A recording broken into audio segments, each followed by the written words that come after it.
Hello, Dave Morelli here. Welcome to this edition of Morelli's Tactical Advantage.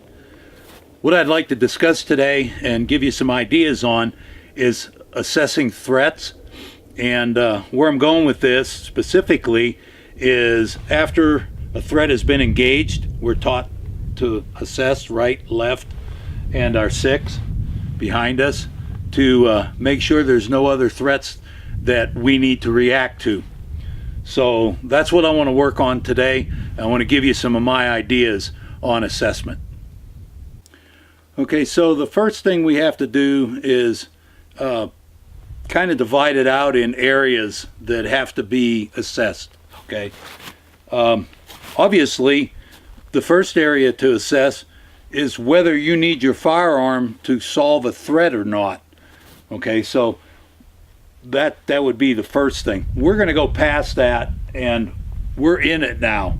We're in condition red. We've made our decisions to react to the threat. So in other words, we're involved in the gunfight.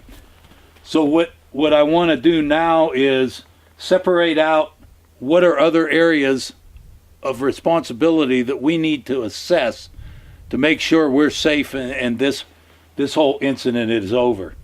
And the first area, of course, is going to be what's right in front of you. We have some targets out here. I've got them set up.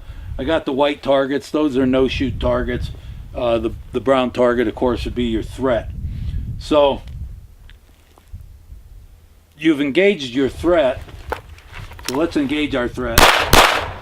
And he's gone down.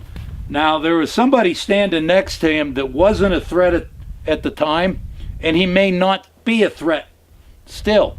And he might even be heading towards the Mexican border because you just popped some caps right here in his direction and he's getting out of Dodge.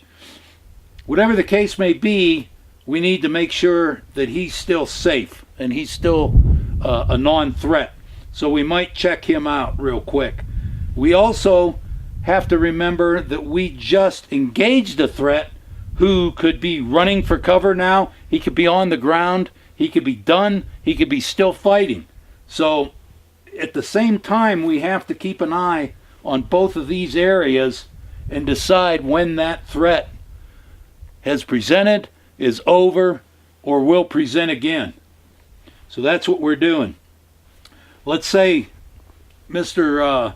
Good guy over here, he dove for cover under a box of rocks or whatever, and he's not a threat. Now you can work on this guy down here, see what he's doing. If you have to give him another round, he's not stopping the threat, continue shooting till the threat is gone. If that threat has subsided and it's not a threat anymore, then you need to go to the right or left to see what's going on all around you. There could be someone coming up behind you that you don't know because you're involved here. You need to keep an idea of what's going on around you. This is where I want to take this a little further. Okay, we do our assessment, we look good, we're in nice crouch, doing our assessment, checking everything out. But what I want you to remember, there's a difference between looking and seeing. Okay, we're looking, we're doing the moves, but until we are actually seeing and assessing something out there as a threat or a non-threat, who are we doing it for? Okay, you need to look and see. This is where I like to use targets that you can differentiate between a threat and a non-threat.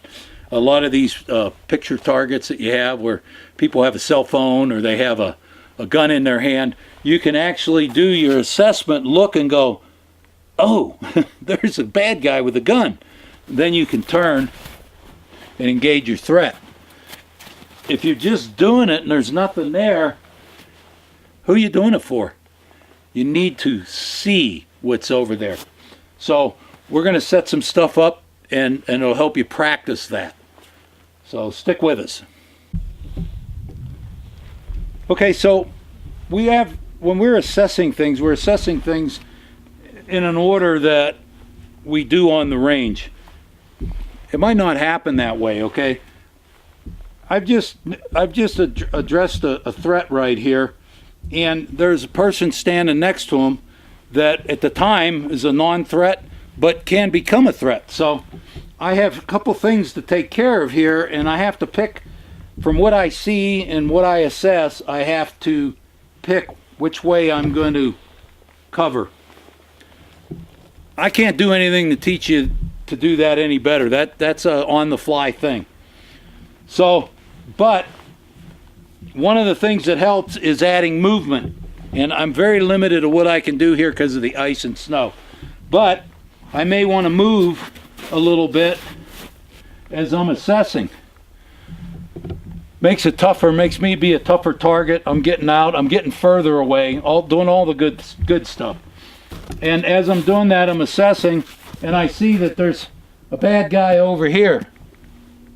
Because I'm assessing and moving, I can handle that, and I can continue my assessment. Coming back, looking this way. Oh, there's another bad guy over here, and take care of it. So adding that movement to the whole deal makes you a harder target to pin down and shoot at, and gives you time. You creating distance, what gives you time to actually see what these things are doing around you, so that you can react if it's a threat. So, for instance, we've taken care of this threat. All right, he's on the ground. You know, stay down, stay down. This other guy over here, he took off for the high country. He didn't want to have nothing to do with it. So we start assessing. Whoop, bad guy. Okay, he's down now. He's another problem. So we continue. We're starting to get out of here. We're trying to get out of here. Oh, there's another guy over here. He's a long ways away, but he was a problem. The point of the exercise is to get used to turning and assessing and seeing what's there and assessing whether it's a threat or not, and then taking care of that threat, whether you're diving for cover, whether you're going to return fire, whatever you're going to do. You have to see the threat in order to make a proper assessment. So try adding that in. Get a partner to help you, so that when you turn around, you don't know if it's a good guy or a bad guy, and you can actually get used to and train your mind to look and actually see what's going on there, so you can respond to it properly. Till next time, I'm Dave Morelli. Stay safe, shoot often. Bye-bye.